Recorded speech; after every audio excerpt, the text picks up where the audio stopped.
माइंडस्टेक्स foundation ट्रस्टद्वारे निर्मित.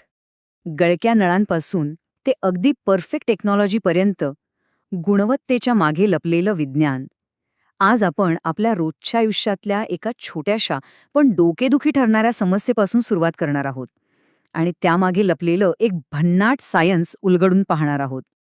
आणि या सगळ्याची सुरुवात होते एका ओळखीच्या आवाजानं. टप टप टप. आला ना लक्षात? तोच आवाज. आपल्याला वाटतं हा साधा आवाज आहे, पण हाच आवाज आपल्याला एका खूप मोठ्या आणि महत्वाच्या संकल्पनेच्या मुळापर्यंत घेऊन जाणार आहे. चला बघूया कसं ते. तर सुरुवात करूया आपल्या पहिल्या भागापासून, गळक्या नळाची रचना, म्हणजे त्याच्या आतमध्ये नेमकं काय असतं. हे बघा, कोणतीही प्रॉब्लेम सॉल्व्ह करायची असेल तर आधी ती गोष्ट आतून काम कशी करते हे समजून घेणं खूप महत्वाचं आहे, नाही का? चला तर मग या नळाच्या आत जरा डोकावून पाहूया. तुम्हाला दिसेल की यात बरेच वेगवेगळे भाग आहेत. बॉडी आहे, स्पिंडल आहे आणि हो, तो एक छोटासा पण सगळ्यात महत्वाचा भाग, वॉशर. हे सगळे भाग आहेत ना, एका टीमसारखं काम करतात. पण प्रॉब्लेम कधी होतो? जेव्हा यातला एखादा छोटासा भाग जरी बिघडला किंवा अख्खी सिस्टमच गडबडते. तर हा आहे आपला हिरो किंवा विलेन, वॉशर. दिसायला अगदी छोटासा, रबर, चामडं किंवा फायबरचा एक तुकडा. याचं काम साधं आहे पण खूपच महत्वाचं. 2 मेटलच्या भागांमध्ये दाबला जाऊन पाण्याला अडवणं. आणि गंमत म्हणजे बहुतेक वेळा नळ गळण्याचं मूळ कारण हाच छोटासा भाग असतो. आणि वॉशर ज्याच्यावर दाबला जातो तो भाग म्हणजे वाल्व्ह सीट. पाणी थांबवण्यासाठी ह्या दोघांमध्ये म्हणजे वॉशर आणि सीटमध्ये एक परफेक्ट सील तयार व्हायलाच पाहिजे. विचार करा, हे एक प्रकारचं नातं आहे आणि या नात्यात जर थोडा जरी प्रॉब्लेम आला की पाणी गळायला सुरुवात होते. सगळा खेळ या दोघांच्या परफेक्ट मॅचिंगचा आहे. बरं, आता आपल्याला नळाचे भाग तर कळले, पण आता वळूया पुढच्या महत्वाच्या टप्प्याकडे. ह्या गळतीचं निदान कसं करायचं, म्हणजे प्रॉब्लेमपासून सॉल्युशनपर्यंतचा प्रवास. हे भाग निकामी का होतात तेच आता आपण शोधून काढूया. तर मग तो जो सतत कानात घुमत राहतो ना आवाज, टप टप, त्याच्या मागे नेमकं कारण काय आहे? चला या प्रॉब्लेमची जरा चिरफाड करूया.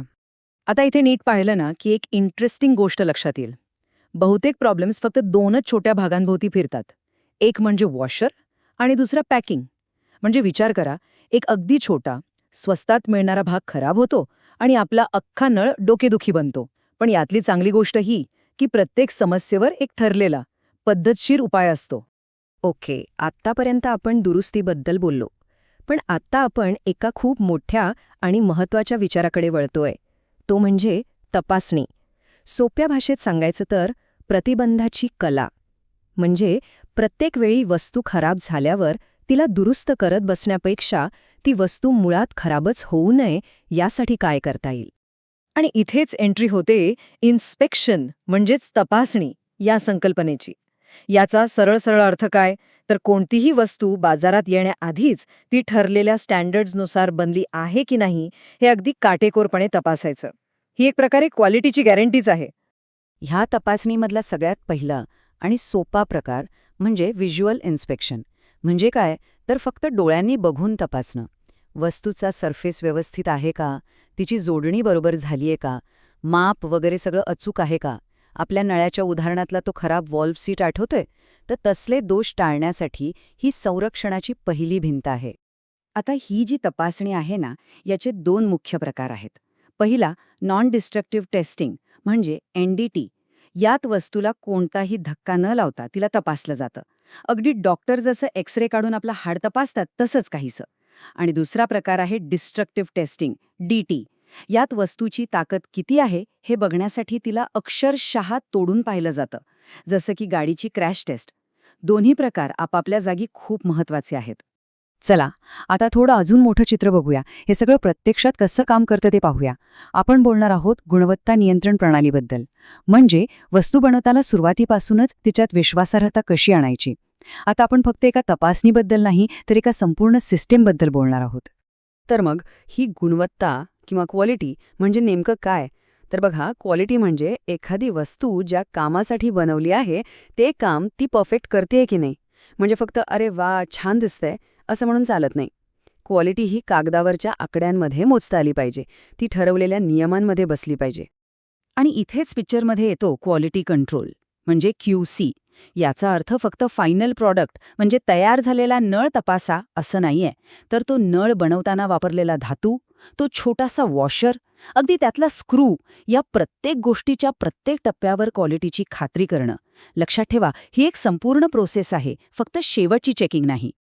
पण मग ही प्रोसेस नेहमीच चांगली कशी राहते, ती सतत सुधारते कशी? तर त्यासाठी वापरलं जातं PDCA सायकल. म्हणजे काय? Plan do check act. सोपं आहे. आधी सुधारणेसाठी एक प्लॅन बनवा. मग तो प्लॅन अंमलात आणा म्हणजे डू. त्यानंतर त्याचे परिणाम तपासा म्हणजे चेक. आणि जर ते परिणाम चांगले असतील तर तो बदल कायमचा स्वीकारा म्हणजे ॲक्ट. कारण क्वालिटी कधीच एका जागी थांबत नाही, ती सतत हळूहळू अजून चांगली होत जाते. आता आपण या सगळ्या चर्चेच्या शेवटच्या आणि सगळ्यात ॲडव्हान्स भागाकडे आलो आहोत. याला म्हणूया पुरेसं चांगलं असण्यामागचं सायन्स.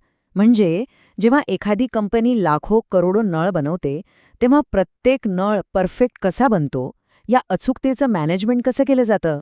यासाठी वापरलं जातं स्टॅटिस्टिकल प्रोसेस कंट्रोल म्हणजे SPC. आता हे नाव ऐकून घाबरू नका.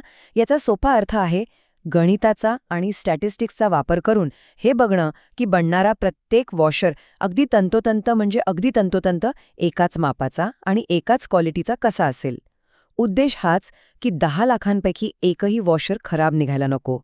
यासाठी प्रोसेसमध्ये होणारे छोटे छोटे बदल कमी करण्यावर भर दिला जातो. आणि हे सगळं काही हवेत केलं जात नाही. यासाठी तब्बल 7 महत्त्वाची टूल्स वापरली जातात. कंट्रोल चार्ट्स, हिस्टोग्रॅम्स अशी ही गणिती साधने त्या प्रोडक्शन प्रोसेसवर 24 तास लक्ष ठेवून असतात. आणि एखादी छोटीशी चूक होण्याच्या आतच सिस्टमला अलर्ट करतात. त्यामुळे प्रत्येक गोष्ट अगदी ठरल्याप्रमाणे अचूकपणे घडते. पण मग प्रश्न येतो की एवढा सगळा खटाटोप करायचा कशाला? हे क्वालिटी कंट्रोल इतकं महत्त्वाचं का आहे? याचं कारण सोपं आहे. यामुळे आपल्यासारख्या ग्राहकांना समाधान मिळतं, कंपन्यांचा अनावश्यक खर्च वाचतो आणि सगळ्यात महत्त्वाचं म्हणजे आपण रोज ज्या वस्तू वापरतो त्यांच्यावरचा आपला विश्वास बनून राहतो. आणि तोच तर महत्त्वाचा आहे. तर असा होता आपला हा प्रवास. एका गळक्या नळातून टपकणाऱ्या पाण्याच्या थिंबापासून ते वस्तूंच्या गुणवत्तेवर विश्वास ठेवणाऱ्या एका ग्लोबल सिस्टीमपर्यंत. आणि जाता जाता एक प्रश्न सोडून जातो. विचार करा, जर एका साध्या नळामागे इतकं जबरदस्त सायन्स आणि एवढी मोठी सिस्टीम दडलेली असेल, तर मग आपण रोज ज्या शेकडो गोष्टींवर अवलंबून असतो त्या प्रत्येक वस्तूची क्वालिटी जपण्यासाठी पडद्यामागे अजून किती अदृश्य प्रणाली काम करत असतील.